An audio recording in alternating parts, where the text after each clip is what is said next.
Alright, guys, we have another penny hunt. Saying that I have another penny hunt in the intro is always nice to say because, as I've said multiple times, I can't get penny boxes anymore, so it's always nice that when I do penny hunts.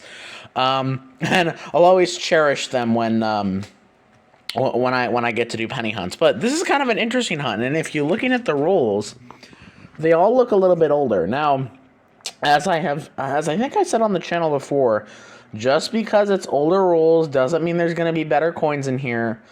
And just out of curiosity, I dumped a couple of the rolls out just to see what kind of copper is in there, and they do look pretty average rolls, maybe a bit heavy on the copper. But yeah, as you guys know, I will be holding on to all the copper. I have over 2 boxes, maybe even 3 boxes worth of copper by now. But these I actually all got at my local Chase. This was in the same pickup. If you watch my short, I included a little snippet of this. I got all of these when I was picking up my nickel box, the nickel box that had the silver ender. And one of the tellers said that she had gotten $50 in customer at Pennies from a guy who kept them in his basement. So definitely doesn't seem like a collector, but who knows? I've had the tellers tell me that some coins I'm interested in buying are not from a collector, and then I hunt them, and they end up being searched, so who knows. But, yeah, $50 in pennies. These 3 rolls are the only ones that are different, and if you'll notice some kind of difference in colors here, some of the rolls, the red on some of these appears to be, like, eroding away.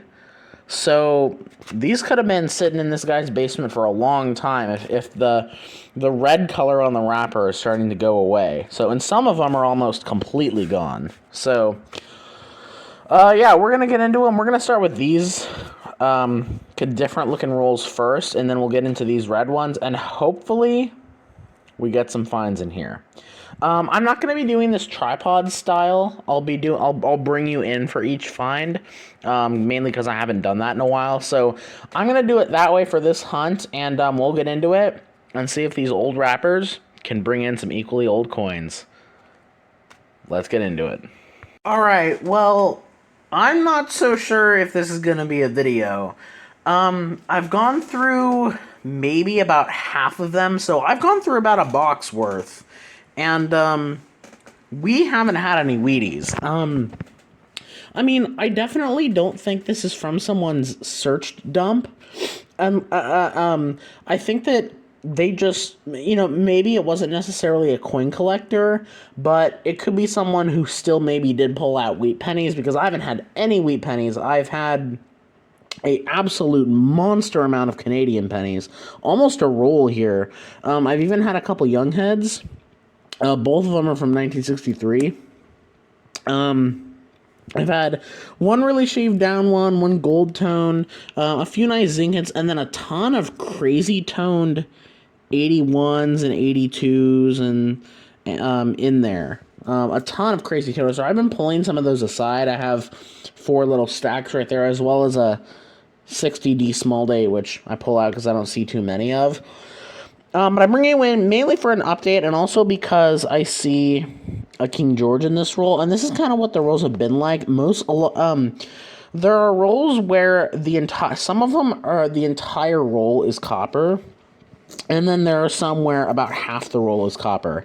I'll recap all the dates of the Canadian pennies at the end, but let's see what this is. 52 last year. That's the closest thing we've had to a wheat penny. But yeah, this is kind of what the rolls have been like. Lots of 81s, and I would guess that the newest coin in here I've seen is 1987.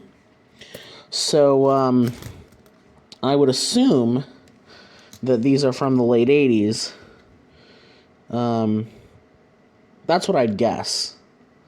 That's probably what I would guess. So, yeah. Yeah, and then, every so often we get a roll that has quite a few Canadians in them. And like this Canadian, for example, some of the Canadians have the same toning as some of the nice 1981s. So there's a good chance that these were all sealed in the same lot for decades. So, unfortunately, looks like there's a good chance we might be skunked for wheats, but, yeah, we'll still keep going. Oh, also, this is some of the copper, and then the rest of the copper I've been throwing in this bin, so it's also been mostly copper. This is all the zinc we've had, other than some of the zinc up here. One thing I thought about doing, if this turns out how I think it is, and that we're not really going to get any wheat pennies, I think what I'm going to do is I'm going to start doing with pennies what I do with mixed hunts, where I kind of add clips on. The only problem is, when I get pennies that's not, like, a box worth, I usually just include them with a mixed hunt. But, so I don't know if I'm going to do that, but there's a good chance this footage might stay on my phone for quite a while until I have another penny hunt that comes my way. So, who knows, I might try to get some custom wrapped rolls, some other penny rolls, but... and who knows, I might even just bite the bullet and upload this as like a copper dump. We'll see, but let's keep going. Alright, well, to my surprise, we did actually get a wheatie. There's been tons more Canadian pennies. I anticipate that we're going to get at least 2 rolls worth. 55D, and let's see... Yeah, more toned 81s. There's a Canadian penny. There's another couple toned 1981s. Canadian. Yeah. So that's how these rolls have been.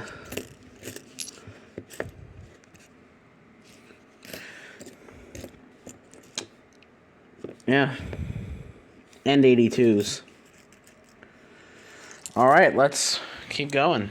Alright, well, very next roll, there's another one. Alright, the other one was damaged. 1957.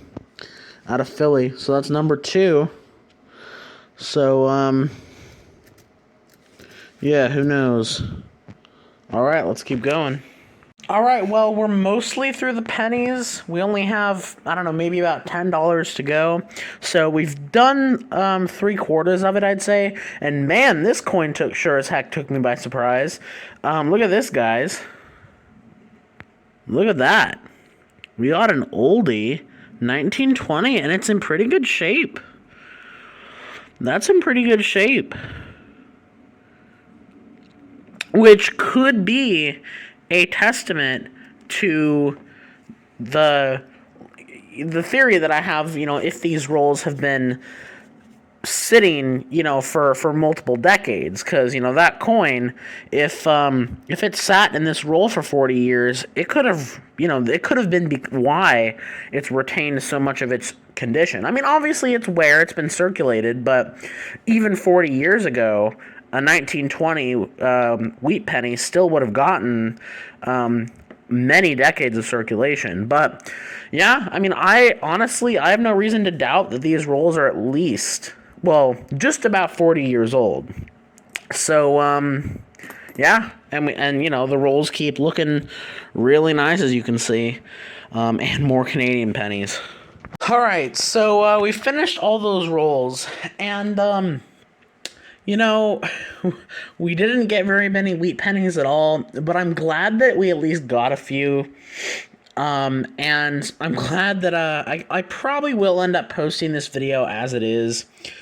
But what I was saying earlier about how, I might end up, if I end up having a penny hunt that doesn't work out, and because I can't get boxes anymore, and I might have to start combining penny hunts to make full penny hunt videos, I might end up doing that. But I'm not going to do that with this video. I feel like this is definitely enough finds and footage for a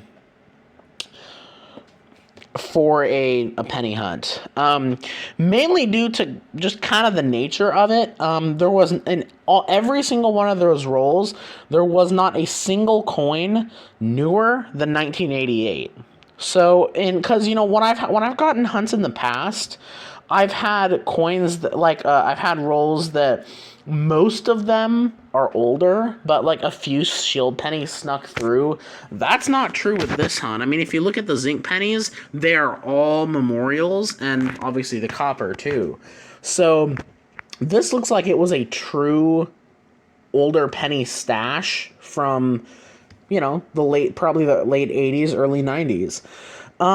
So, and we did end up getting a few interesting things. Tons and tons of copper. In fact, I'd say probably 65% of the coins were copper. There's a bunch of copper there that I put there towards the end. And this container here is about 2/3 of the way full. So we got a ton of copper, at least $25 face. If you see the prices of semi-precious and precious metals, they're going like crazy. Copper pennies are at least 3 cents a piece right now. Might even be 3.5 cents a piece. So anyway, I was just pointing to the Canadians, so let's look at the Canadians first. Man, I was gonna go through the dates and organize them, but there are just so many. I'll tell you right now, though, there is over 100 Canadian pennies, so we got over 2 rolls worth. The oldest here is 1965, because these are all post-Young Head, and just like with the U.S. coins, there's no Canadian penny in here older than 1988. So that again goes with the story here. I pulled this one out just because it's in really good shape, and it's got kind of some of that same toning as some of those nice copper did. So pulled that out just to show you. And then as far as kind of the better coins, I got 2 1963 Young Heads, and then these two I haven't shown you yet because I found them towards the end, a 62 and a 59, and I do not want to show you the obverse of that. The obverse of this coin is dirty as heck, so I'm going to have to clean that off. And then the oldest Canadian coin of all the Canadian coins, and definitely I would say the second best find of the hunt, a 1952 King George VI.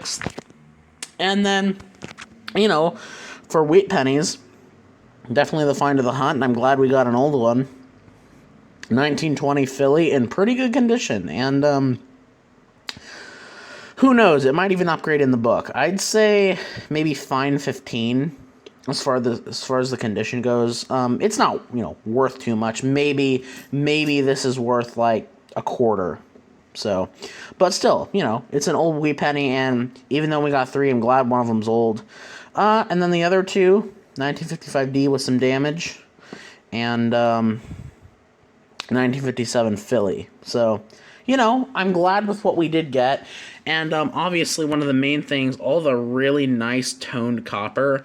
These are mostly 1981s. There are some mostly 1981s. There are a bunch of 1982s in here as well as a few in the 70s. That once again, they attest to these coins being in the rolls for 40 years because, I mean, if these coins were sitting in, a certain environment in the wrapper, this toning would account for that. So, man, you should see some of the toning on some of these. They're crazy. But I pulled a bunch of them out. There was a ton of copper, so there were some other ones that I probably also could have pulled out in here that are in decent shape. But these were what I thought were the best of the nice copper. A few nice zinc ones, and because they were all in the 80s and back, I did have a chance to pull out a few nicer ones to check against the album. A couple nice other toners that are not part of those, but they were still kind of cool. And then this one, which is kind of funny because it's shaved down. I like kind of interesting ones like that. This one, which has a very, very severe woody appearance. So, I only pull them out if they're severe enough.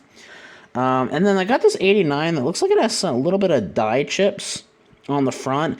Late 80s coins in uncirculated condition often have a lot of issues. And you'll notice with a lot of the coins in the late 80s, they'll have a lot of zinc spotting on them. But that looks like some actual dye chips right there, just above the date. Who knows? I pulled it aside just in case because I rarely find varieties.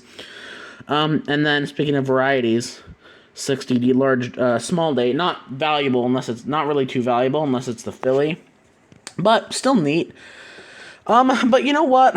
I'll take it. Halfway into this, I thought, you know what? We're not gonna get any wheat pennies, but I'm glad we got a couple.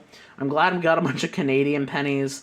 I feel like I've been finding less of those lately, and obviously I'm not going to get mad at adding a crap ton of copper to my stack.